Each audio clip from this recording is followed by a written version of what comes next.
दोस्तों नमस्कार। ईडब्ल्यू की ऑनलाइन क्लास में आप सबका स्वागत है। आज का हमारा टॉपिक है समास। चूँकि हम पीछे वाले सारे पढ़ चुके हैं क्योंकि इस क्रम से पढ़ चुके हैं और अब जो है अब उसी क्रम में चलते हुए आज का हमारा टॉपिक आ गया समास। सभी परीक्षाओं के लिए जिन परीक्षाओं में व्याकरण आता है सभी परीक्षाओं के लिए इम्पोर्टेंट है। तो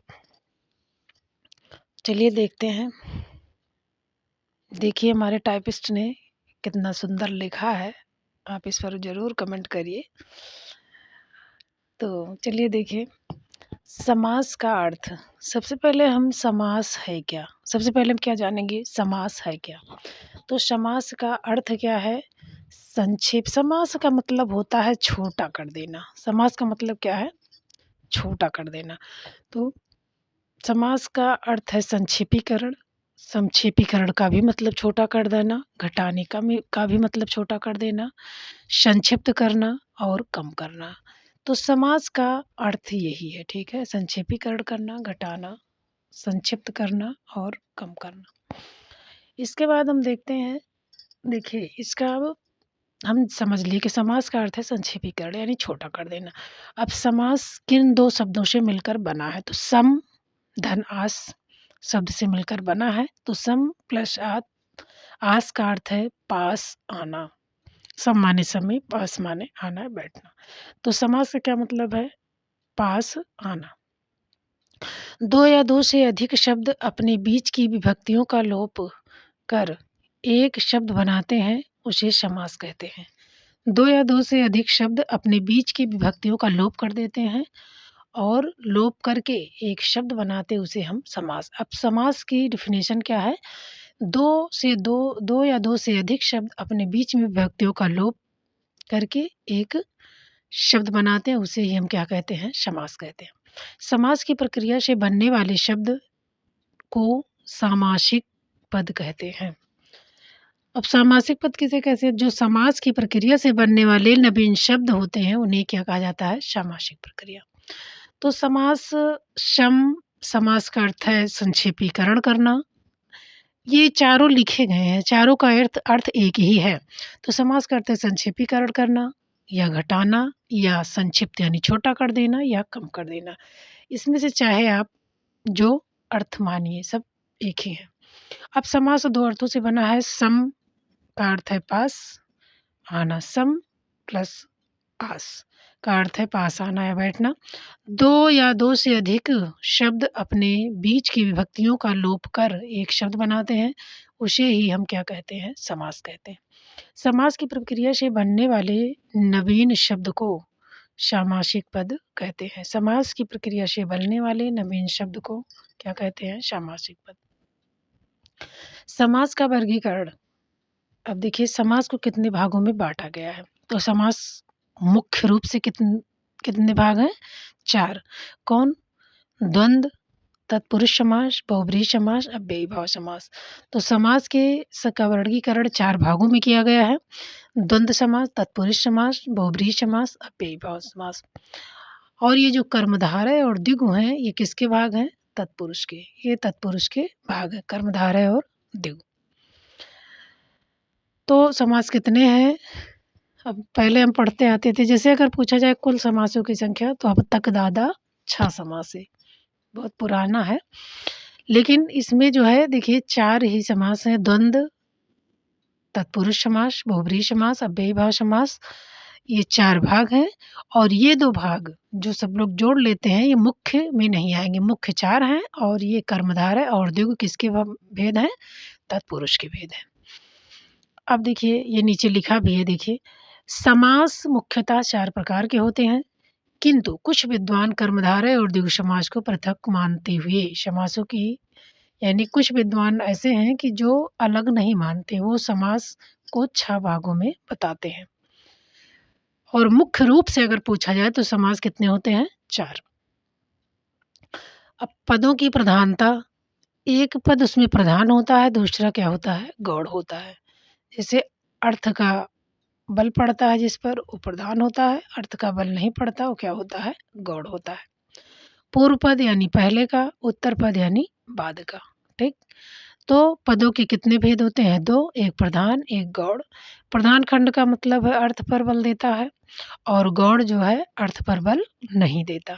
गौड़ प्रधान मतलब मुख्य होता है, गौड़ का जो ज़्यादा अपनी अहम भूमिका नहीं रखता।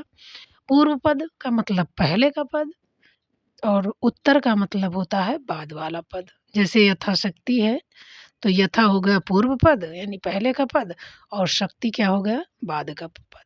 ठीक, अब इसके बाद है एक अव्ययी भाव समास, जहाँ शब्द प्रथम पद अनिवार्यतः अव्यय तथा प्रधान होता है, वहाँ बने सामासिक पद शब्द को अव्ययी भाव समास के अंतर्गत रखा जाता है।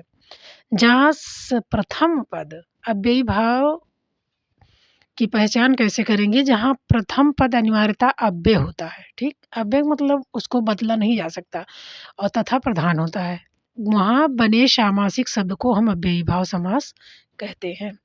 अब कैसे? इस समास की निम्नलिखित विशेषताएं हैं। पूर्व पद यानी पहला पद प्रधान होता है और पूर्व पद कोई उपसर्ग होता है, यानी कि सबसे बड़ी पहचान अव्ययी भाव की है कि जो पहला पद होगा वो क्या होगा? अव्यय होगा और क्या होगा? उपसर्ग होगा। ठीक, अब उपसर्ग में क्या है? जैसे यथा है, अधि है, उप है। ठीक, इस तरह के शब्द लगे रहेंगे। और पूर्व पद कोई अविकारी शब्द होता है। विकारी जिसमें विकार होता है, विकारी जिसको बदला नहीं जा सकता, जिसमें विकार उत्पन्न नहीं किया जा सकता, वो विकारी होता है। पदों की पुनरावृत्ति होती है या प्रत्यय के रूप में अनुसार पूर्वक उपरांत जुड़े होते हैं, या पद 2 बार लिखे रहेंगे तब अव्ययी भाव होगा, या प्रत्यय के रूप में जैसे जो है समय के अनुसार ध्यानपूर्वक या इसके उपरांत अगर इस तरह के हैं, जुड़े हैं, तो वो भी क्या होते हैं? हमारे अव्ययी भाव समास होते हैं, यानी जिसके अंत में अनुसार पूर्वक उपरांत जुड़ा हो वो भी क्या होते हैं? अव्ययी भाव समास होते हैं। तो हम अव्ययी भाव समास अभिकारी होता है, अव्ययी मोटा-मोटा आप जान लीजिए, अव्ययी भाव समास का पूर्व पद जो है क्या होता है? प्रधान होता है, दूसरा गौड़ होता है। दूसरी बात, नियम नंबर 2 अभिकारी होता है यानी कोई परिवर्तन नहीं होता। नियम नंबर 3 है कि अगर उसमें जो है उसमें क्या लगे रहते हैं? उपसर्ग लगा रहता है। ठीक, जैसे अधि, उप, अन, इस तरह। और नियम नंबर 4 है पदों की पुनरावृत्ति होती है या प्रत्यय के अनुसार प्रत्यय में अनुसार पूर्वक और उपरांत जुड़ा होता है। अब ऐसे हम उदाहरण से ज़्यादा अच्छा समझ लेंगे। जैसे है यथाशक्ति, तो यथा प्लस शक्ति ये पूर्व पद हो गया यानी प्रधान पद और ये शक्ति क्या हो गया? गौड़ पद। ठीक, शक्ति गौड़ हो गया और ये क्या हो गया? प्रधान हो गया। अब यथा जो है, यथा का मतलब क्या है कि यथा को ही पूर्व कहा गया और शक्ति को उत्तर पद। उत्तर माने होता है बाद का पद। ठीक, और ये है पूर्व पद। जैसे प्रतिदिन, प्रति प्लस दिन, इस तरह हमारा क्या होगा? समास का विग्रह होगा। अब देखिए जब पूर्व पद उपसर्ग हो, नियम 1 देखिए, जब पूर्व पद उपसर्ग हो तो कैसा? मतलब उदाहरण से आप समझिए, जैसे यथा उपसर्ग से निर्मित शब्द हैं। कौन से? जैसे यथास्थान, जो स्थान निश्चित हो। यथा मतलब होता है निश्चित स्थान, यानी कि जो स्थान निश्चित है तो उसे क्या कहेंगे? यथास्थान। यथाशीघ्र, जितना शीघ्र हो, यथा माने जितना, यानी कि जितना शीघ्र हो, यथाशीघ्र जितना शीघ्र। यथा समय, जो समय निश्चित हो। यथाविधि, विधि के अनुसार। यथा देखिए इसमें यथा उपसर्ग लगा हुआ है। यथा गति, गति के अनुसार। यथोचित, जैसा उचित हो। यथार्थ, जैसा अर्थ है वैसा। यथासंभव, जैसा संभव है। तो ये क्या है? जिसमें यथा उपसर्ग से शब्द शुरू हुए हैं, ये सब क्या है? अव्ययी भाव। पहला उपसर्ग हमारा यथा था। दूसरा देखिए, नियम दूसरा, जिसमें बे या निर उपसर्ग लगा हो से निर्मित अगर शब्द है तो वो भी क्या है? अव्ययी भाव समास है। जैसे बेईमान, बे मतलब बिना, ईमान, बे का मतलब बिना और ईमान यानी कि बिना ईमान के। बेरहम, बिना रहम के। बेहिसाब बिना हिसाब के, बेहया बिना हया या शर्म के, निरोग यानी कि रोग रहित जिसको कोई रोग ना हो, निधन रोग, निरामिष निरामिष यानी जिसमें आमिष, निरामिष यानी बिना यानी आमिष रहित। तो इसमें कौन से उपसर्ग हैं? बे और निर अगर उपसर्ग है तो वो भी क्या है हमारा अव्ययी भाव समास है। अब आप उपसर्ग वाले देख लीजिए, चूंकि ऊपर हम पढ़ चुके हैं कि अगर उपसर्ग लगा रहेगा तो वो क्या होगा अव्ययी भाव समास होगा। अब आ उपसर्ग से निर्मित देख लेते हैं, ये सब अव्ययी समास के उदाहरण हैं। जैसे आ जन्म यानी कि जन्म से, आ मरण मरण तक, आजीवन जीवन भर, आकंठ कंठ तक, आ समुद्र यानी कि समुद्र तक। तो आ उपसर्ग से निर्मित ये शब्द भी क्या है हमारे अव्ययी भाव समास है। अब प्रति उपसर्ग से निर्मित शब्द देख लीजिए, इसी में से आते हैं, ठीक, इससे बाहर कुछ नहीं जाता। जैसे प्रतिशत तो प्रत्येक, शत शत माने होता है सैकड़ा, प्रतिध्वनि ध्वनि के बाद, प्रति माने बाद, ध्वनि यानी ध्वनि के बाद, प्रतिद्वंद प्रतिद्वंद यानी द्वंद के बदले द्वंद, प्रति माने बदले में, द्वंद के बदले द्वंद, प्रत्यक्ष अक्ष के सामने, प्रति माने सामने, अक्षी यानी आंख के सामने, प्रति एक यानी एक एक, प्रतिबिंब यानी बिंब का दूसरा बिंब, ठीक। तो प्रति उपसर्ग जहाँ लगा रहेगा, प्रति उपसर्ग से निर्मित शब्द भी हमारे क्या होंगे अव्ययी भाव समास की श्रेणी में आएंगे। तो प्रत्येक शब्द, ध्वनि के बाद ध्वनि, प्रतिध्वनि, प्रतिद्वंद द्वंद के बदले द्वंद, अक्ष आंख के सामने, प्रत्यक्ष यानी आंख के सामने, प्रत्येक और बिंब का दूसरा बिंब। अब आ गया हमारा बा उपसर्ग से निर्मित, बा और सा से उपसर्ग से निर्मित। देखिए ये सब उपसर्ग है, तो जिन शब्दों के आगे उपसर्ग लगा रहेगा वो हमारे सब किस में आएंगे अव्ययी भाव समास में। तो ये भी अव्ययी भाव समास का उदाहरण है, क्योंकि इसमें देखिए बा और सा उपसर्ग है। बा खूबी यानी खूबी सहित, बा इज्जत इज्जत सहित, बा का मतलब है सहित, बा कायदा यानी कि कायदा सहित। अब इसमें देखिए सा है उपसर्ग, सा परिवार परिवार सहित, सा पत्नीक यानी पत्नी सहित, और सार्थक अर्थ सहित, सावधान अवधान सहित, सानंद आनंद सहित। तो जहाँ सा लगा है और जहाँ बा उसका मतलब होगा सहित। तो ये क्या है हमारे अव्ययी भाव के उदाहरण। दूसरा है जब उत्तर पद प्रत्येक के रूप में हो, जब उत्तर पद प्रत्येक के रूप में हो यानी अवसरानुसार यानी अवसर के अनुसार, इच्छानुसार इच्छा के अनुसार, मरणोपरांत मरण के उपरांत, क्रम अनुसार क्रम के अनुसार, और विवाहोपरांत। तो देखिए अभी ऊपर हम नियम पढ़े हैं कि जिस शब्द के अंत में यानी जिसका उत्तर पद अनुसार होता है उपरांत होता है वहाँ पर भी क्या होता है अव्ययी भाव समास। तो देखिए अवसर धन अनुसार यानी अवसर के अनुसार, देखिए पीछे लगा अनुसार, इच्छा के अनुसार, मरणोपरांत यानी उपरांत लिखा है मरण धन उपरांत, ठीक, तो मरने के बाद, क्रम अनुसार, देखिए जहाँ अनुसार लगा होगा जहाँ उपरांत लगा होगा वहाँ हमारा क्या होगा अव्ययी भाव। जब उत्तर पद यानी बाद का पद हमारा अनुसार उपरांत होगा वहाँ क्या होगा अव्ययी भाव समास।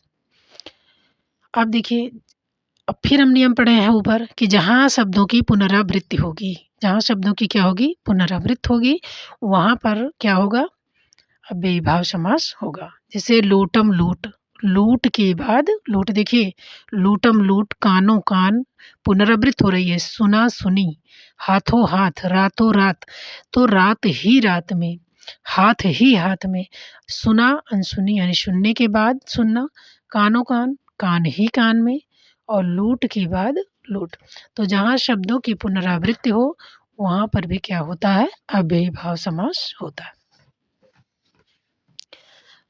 जैसे है देखिए घड़ी घड़ी यानी प्रत्येक घड़ी, दिनों दिन, देखिए यहाँ शब्दों की पुनरावृत्ति बार बार हो रही है, दिन के बाद दिन, साफ साफ साफ के बाद साफ, मंद मंद मंद के बाद मंद, धीरे धीरे यानी कि धीरे के बाद धीरे, घर घर प्रत्येक घर, मारा मारी मार के बाद मार, एकाएक, एक के बाद एक, बार बार, बार के बाद बार, भागम भाग, भागने के बाद भागना। अब अव्ययी समास के महत्वपूर्ण उदाहरण देख लीजिए। अव्ययी भाव समास के अन्य महत्वपूर्ण उदाहरण कौन कौन से हैं? देखिए, दिनानुदिन यानी दिन, अनुदिन यानी दिन के पीछे दिन, अनुगुण गुण के अनुमाने योग्य, परोक्ष यानी पर अक्ष यानी अक्ष से परे यानी आँख के, कहने का मतलब अप्रत्यक्ष, अक्ष माने आँख से परे, अध्यात्म आत्मा से संबंधित, अधिधन आत्मा यानी आत्मा से संबंधित, अनुदिन प्रत्येक दिन, अनुसार जैसा सार है वैसा, अनुसार यानी जैसा सार है वैसा, अनुकृति जैसी कृति है वैसी, अत्याधुनिक आधुनिक से भी आधुनिक, प्रतिलिपि लिपि के समक्ष लिपि, अति आवश्यक आवश्यकता से अधिक। देखिए, इसमें भी उपसर्ग ही लगा है, अनुसंधान अनुपसर्ग है, अतिवृष्टि अति उपसर्ग है, आपाद मस्तक यानी पाद से मस्तक से, अजानु बाहु आ उपसर्ग देखिए लगा है, जानु यानी घुटना, बाहु माने भुजाएं यानी कि जान यानी घुटने के बाहु तक। तो ये जो है हमारे इम्पॉर्टेंट उदाहरण हुए अव्ययी भाव समास के। जैसे यावत जीवन, जब तक जीवन है, तो ये हमारा हुआ अव्ययी भाव समास, अव्ययी भाव समास हुआ कंप्लीट। अब इसके बाद हम आगे, हमारा दूसरा समास है तत्पुरुष समास। ठीक, समास को कितने भागों में यानी मुख्य रूप से कितने भेद हैं? 4। अगर मुख्य लगा देता है तो उसमें 4 ही भेद होंगे, जिसमें हम अव्ययी भाव पढ़ चुके। दूसरे आ गए तत्पुरुष समास। इस समास की महत्वपूर्ण विशेषताएं निम्नलिखित हैं। नियम 1 है, उत्तर पद प्रधान होता है, पूर्व पद सहायक होता है, इसका बाद का पद प्रधान होता है। जैसे दूसरा नियम है, कर्ता और संबोधन कारक के अलावा शेष सभी कारकों के विभक्ति चिन्हों का लोप होता है। पूर्व पद प्रायः संज्ञा या विशेषण होता है, यानी पहले का पद या तो संज्ञा होगा या विशेषण होगा। तत्पुरुष समास के लिंग वचन अंतिम पद के अनुसार ही प्रयुक्त होते हैं। ये तो हमारे थे नियम। अब इसके अनुसार जब हम उदाहरण देखेंगे तब जो है, जैसे है देखिए पद कितना सुंदर देखिए बनाया, बड़ी मेहनत से बनाया गया है। आप लोग अच्छा रिस्पांस दीजिए, चैनल को लाइक कीजिए, सब्सक्राइब कीजिए। और देखिए हवन सामग्री पद है, राजकन्या रोगग्रस्त। अब इसका विग्रह, हवन के लिए सामग्री, हवन के लिए सामग्री, राजकन्या राजा की कन्या। देखिए उत्तर पद प्रधान हो रहा है, रोग से ग्रस्त, रोग से ग्रसित। देखिए हवन के लिए सामग्री, के लिए सामग्री देखिए इंपॉर्टेंट है, कन्या यानी राजा की कन्या, रोग से ग्रसित। इसमें 3 जो है इम्पॉर्टेंट। देखिए उत्तर यानी बाद का पद, इसमें पहला पद इम्पॉर्टेंट नहीं होता बल्कि दूसरा होता है। तत्पुरुष समास के प्रमुख 6 भेद होते हैं। अब कौन कौन से? अब देखिए तत्पुरुष के भी भेद हो गए। तत्पुरुष के कितने भेद हैं? 6। कौन कौन से? कर्म तत्पुरुष, इनमें कर्म कारक को का लोप हो जाता है। कर्म का चिन्ह क्या है? को। ठीक है, जैसे उदाहरण हम देखेंगे तब हम जान पाएंगे। देखिए ये है तत्पुरुष समास, गगनचुंबी, गगनचुंबी लिखा है ना, अब इसमें का लोप हो गया है। गगन को चूमने वाला को आ गया ना, इसलिए क्या हो गया? कर्मधार है तत्पुरुष समास। गगन को चूमने वाला, देखिए उत्तर पद इसमें प्रधान हो रहा है। स्वर्ग को प्राप्त, स्वर्ग को प्राप्त, देखिए इसमें को है। जल घर, जल को, जलधर है ये, जल को धारण करने वाला, देखिए इसमें को है तो जल को धारण करने वाला। तो ये कौन सा है? ये कर्म कारक तत्पुरुष है, क्योंकि कर्म का जो है कारक चिन्ह क्या है? को। मनोहर, मन को हरने वाला। शरणागत, शरण को आगत। जितेंद्रिय, इंद्रियों को जीतने वाला। चिड़ीमार, चिड़ियों को मारने वाला, देखिए इसमें को है, इसमें दूसरा पद प्रधान है और इसका चिन्ह क्या है? को है। अब करण कारक, दूसरा है तत्पुरुष का दूसरा भेद है करण कारक। पहला तत्पुरुष का भेद है कर्म कारक, दूसरा है करण कारक। इसमें करण कारक का चिन्ह होता है से या के द्वारा। का लोप होता है। जैसे ज्ञान युक्त, तो ज्ञान से युक्त, देखिए जब हम इसका विग्रह करेंगे तो ये क्या हो जाएगा, ज्ञान से युक्त। तो इसमें देखिए सा नहीं था, सा का लोप था, लेकिन जब हम विग्रह किए तो ज्ञान से युक्त, इसलिए क्या है, कारण कारक। तुलसी द्वारा कृत, यानी तुलसी द्वारा जिसकी रचना की गई है, तो देखिए से या के द्वारा इसका चिन्ह है, यहाँ के द्वारा आया है, तो ये यहाँ कारण कारक होगा। रस भरी, रस से भरी। हस्त लिखित, हस्त से लिखित, यानी हाथ के द्वारा लिखा गया है। शोकाकुल, शोक से आकुल। मन गढ़ंत, मन से गढ़ा हुआ। धर्म युक्त, यानी धर्म से युक्त, देखिए इसमें करण कारक क्या है, से एक या के द्वारा हमारे करण कारक का चिन्ह है, ठीक। विधि प्रदत्त, विधि द्वारा प्रदत्त। तीसरा है संप्रदान तत्पुरुष, ये जो किसी के लिए कार्य किया जाता है, तो हमारा कर्म कारक का चिन्ह है को, तत्पुरुष के वेद हैं, कारक का चिन्ह, कर्म का चिन्ह है को, कर्म कारक का, करण कारक का से या के द्वारा है। और तीसरा हमारा आ गया संप्रदान तत्पुरुष। संप्रदान कारक के चिन्ह के लिए का लोप हो जाता है, ठीक है। तो के लिए इसमें संप्रदान कारक में किसका प्रयोग होता है, के लिए। प्रयोगशाला, प्रयोग के लिए शाला। सत्याग्रह, सत्य के लिए आग्रह। प्रयोगशाला, प्रयोग के लिए शाला। सत्याग्रह, सत्य के लिए आग्रह। देखिए इसमें के लिए चिन्ह जो है क्या होता है, छिप जाता है। धर्मशाला, धर्म के लिए शाला। भिक्षाटन, भिक्षा के लिए अटन, भिक्षा के लिए अटन। हवन सामग्री, हवन के लिए सामग्री, देखिए इसका कारक चिन्ह क्या है, के लिए। हथकड़ी, हाथ के लिए कड़ी। देशभक्त, देश के लिए भक्ति। कारावास, कारा यानी कैदी के लिए आवास। तो इसमें चिन्ह क्या है, के लिए, जहाँ के लिए चिन्ह आएगा वहाँ क्या हो जाएगा, करण कारक। उसके बाद चौथा है हमारा अपादान का लोप हो जाता है। अपादान, अपादान कारक के चिन्ह से अलग होने का भाव का लोप होता है। अपादान का मतलब होता है अलग होना। अपादान, इसका चिन्ह क्या है, अपादान कारक। जैसे रस से हीन, अब देखिए अलग होने के भाव में अपादान होगा, इसका इसका कारक चिन्ह क्या होगा, से। रसहीन लिखा है ना, इसमें से छुपा हुआ है, तो रस से हीन ये अपादान कारक है, तो पंचमी विभक्ति आता है। काम चोर, काम से जी चुराने वाला, देखिए दूसरा पद प्रधान होगा और कारक क्या है, से। अलग के भाव में हम करण कारक तत्पुरुष, अरे वो हमारा अपादान कारक होगा, क्योंकि अपादान अलग के भाव में होता है। जैसे पाप मुक्त है, तो पाप से मुक्त, मुक्त देखिए अलग हो गया, तो ये अलग के भाव में है अपादान कारक। पथ से भ्रष्ट, देखिए अलग हो गया, पथ से भ्रष्ट। पद से च्युत, जहाँ अलग का भाव हो वहाँ क्या होगा, अपादान कारक। तो इसमें अपादान कारक तत्पुरुष समास है। ऋण से मुक्त, देखिए ऋण से मुक्त। आशातीत, आशा से अतीत। जन्मांत, जन्म से अंधा। पांचवा हमारा संबंध कारक। संबंध कारक के लिए का की का लोप हो जाता है।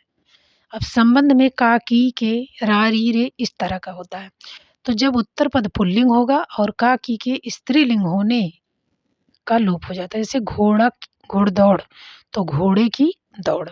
भारत रत्न, भारत का रत्न, तो जहाँ का की होगा वहाँ संबंध कारक होगा, तत्पुरुष समास होगा। आत्महत्या, आत्म की हत्या, यानी आत्म यानी अपनी आत्मा की हत्या तो हो नहीं सकती, यहाँ आत्मा होगा तो गलत हो जाएगा, तो आत्म की हत्या यानी आप अपनी हत्या। द्यावानल, दाव की अनल यानी जंगल की आग। रामचरित, राम का चरित यानी कि जीवनी। मंत्र परिषद, मंत्रियों की परिषद, ठीक है, संबंध कारक है। रक्तदान, रक्त का दान। ग्रामोत्थान, ग्राम का उत्थान। तो इस तरह अधिकरण है हमारा, देख लीजिए में पेपर, इसका चिन्ह है। अधिकरण कारक के चिन्ह में पर का लोप हो जाए, जैसे आत्म केंद्रित, आत्मा पर केंद्रित। आप बीती, आप पर बीती, देखिए इसमें पर का लोप हो गया है, ठीक। अधिकरण कारक। घुड़सवार, घोड़े पर सवार। कार्य कुशल, कार्य में कुशल। गृह में प्रवेश, में पेपर है इसका चिन्ह ना, कारक तो आप लोगों को याद होगा। सर्वोत्तम, सर्व में उत्तम। पर्वतारोहण, पर्वत पर आरोहण। नीति निपुण, नीति में निपुण। तो जो है तो हमारे ये इतने समास। अब देख लिए तत्पुरुष में, तत्पुरुष के हमारे 6 भाग हुए। कौन-कौन से? नंबर 1 क्या हो गया? पहला हमारा कर्म कारक हुआ। पहला हमारा क्या हुआ? कर्म कारक। पहला भेद कर्म कारक। दूसरा भेद हमारा हुआ करण कारक। करण कारक। तीसरा भेद हमारा क्या हुआ? जो है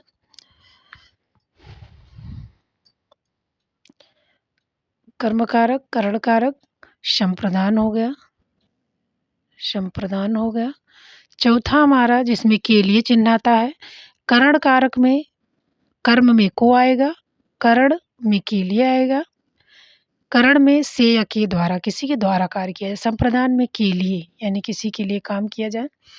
और पाँचवा हमारा क्या? चौथा हमारा संप्रदान कारक, चौथा अपादान हो गया। पाँचवा अपादान हो गया। और उसके बाद हमारा क्या हो गया? संबंध कारक हो गया। संबंध कारक हो गया। उसके बाद क्या हो गया? अधिकरण। छठवां हमारा क्या हो गया? अधिकरण हो गया। तो इस तरह से उसके बाद अब जो है